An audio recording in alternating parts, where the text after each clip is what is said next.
We are here with Vince Lindley, who has put together perhaps the finest collection of performance era, specifically Fords and Mopars.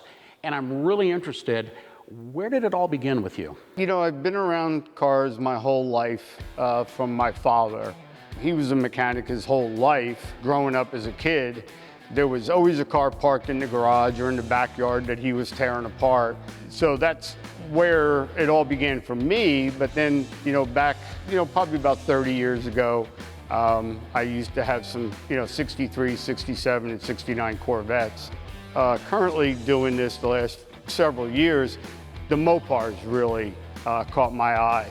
And I just liked the way they drove. I liked the authenticity of what I was collecting. It was about going out and finding the original car. So then I started learning about the Fords. And then when I went out and started looking for those, it was the same thing I carried over. I love to be able to have all original motors, all original transmission cars. And that's what the hunt was about for me, was finding the authentic car. Despite the authenticity and the original engines in these cars of your collection, these cars are drivable, and you do drive them occasionally. How do you manage that? Anytime I do local running around to all the different stores, I jump in one of them. I have to take one of them with me. Every one of my cars is drivable. It runs. We maintain them all, so you can get in any one of them right now, turn the key and drive down the street in them. I find that fascinating because several of your cars could be deemed as practically priceless. Let's talk specifically about some of your Mopars. We have a 1969 Dodge Daytona behind me over here that has been looked at by Dave Wise, which is one of the Mopar premier inspectors in the business. And, he said to me, it's probably the best restored Mopar, all original body, car in the world right now. Over here we have a 1970 Superbird Hemi 4-speed, original motor, original transmission. Let's stay in the Hemi realm a little bit. You've got one more Mopar Hemi. It's a Roadrunner from 1969. Triple black, original Hemi 4-speed car with bucket seats. Not many of them made in the triple black. Definitely not many of them ever come to auction, but that's all original motor and drivetrain on that one as well. Some of your other non-Hemi Mopars have great stories behind them. Tell us about the AAR Cuda that was a gift to a high school graduate? Yeah, from what we're told, the Moulin Rouge back here is a 1970 340 4-speed with white interior. From the way we were told of it when we bought the car, is that was given to the daughter of the family in 1970 as her graduation present. And it stayed in that family from what we're told around 30 plus to 40 years. And that's an original condition. It's never had a restoration done to it. It's all original. You've got another AAR Cuda, kind of a bookend to the Moulin Rouge car. Tell us about that one. Red on red, 340 6-pack 4-speed. Very unusual to find red on red. That one's been 100% restored. That is also a numbers matching car with its original motor and drivetrain, but unusual to find with the red on red. And a couple of more small block Cudas back there that look factory fresh. Tell us about them. Yep, you got a Hemi Orange 340 with a shaker hood factory 4-speed car.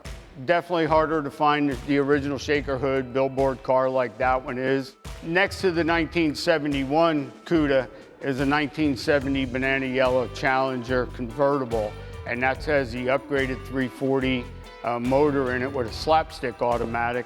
And that car is original. That one has not been restored, but that car is a wonderful driving car.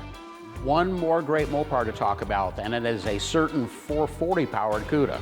Yes, that is a Limelight 1970 440 6-pack 4-speed with white interior. Again, that's with its original 440 motor and original transmission also. A little bit harder to find them in that Limelight with white interior. Let's move on to your Fords. When people talk about the most desirable Fords from the vintage muscle car era, you land on Shelbys, you land on Boss cars, you have examples of both, but The Mustang Twisters are cars that definitely have a big page in Ford history. You've got two examples of those. I wanted to have what I believe to be the one-of-a-kind cars. I had the opportunity to buy a Ford Twister 428 Super Cobra Jet 4-speed, and it was actually documented as Ford's test vehicle. And then I recently, about a year ago, got the opportunity to buy another Twister that was actually owned by Terry Fritz, who actually was involved in the Twisters back in that time frame. So I actually own his personal car, and that is a 351 Cleveland motor in it, and that is all original. So we had the opportunity to get some one-of-a-kind cars in those also that have never been offered to the public for sale. A couple more big heavy hitters in the Mustang group, the Boss series, the Boss 302 and the Boss 429. You've got really good examples of both the small block and the big block version. I happen to have a Boss 429 with the S motor in it, and that car we bought from a family. It's supposed to have 1,256 original miles on it, but that car's been totally restored, and Bob Perkins was the one that put the car back together. So that car is a very special car. You know, I look at it as a thoroughbred. Where do you find another one with documented from the family you bought it from with possibly originally 1,256 original miles on it?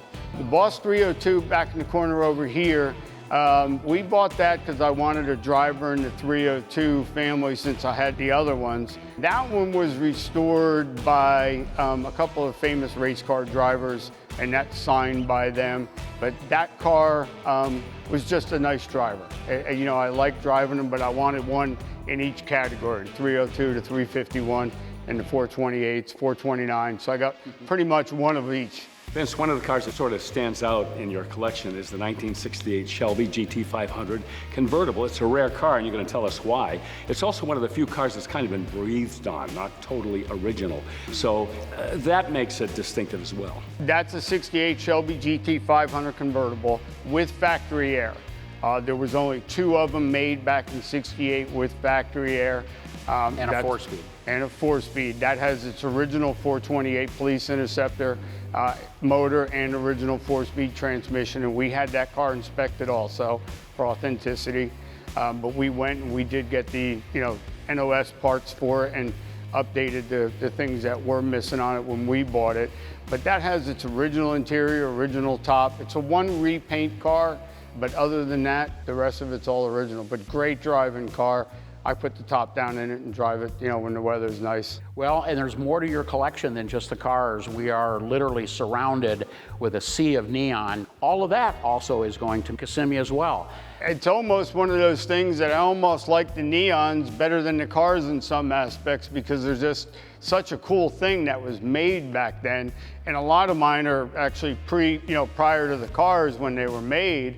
But just the way they were done and the way they make the whole garage come together, most 99% of everything you see in my collection are all original. Everything from the banners, the rapid transit stuff, everything you see is all original from that time and era. And I just think they're cool at the way they were made to advertise stuff, because they didn't have advertising for TV back then like they do now, and that was their way to attract you to their dealership or their tire store or their gas station. But to put a total garage together with all of that stuff, it's really cool to get it all come together.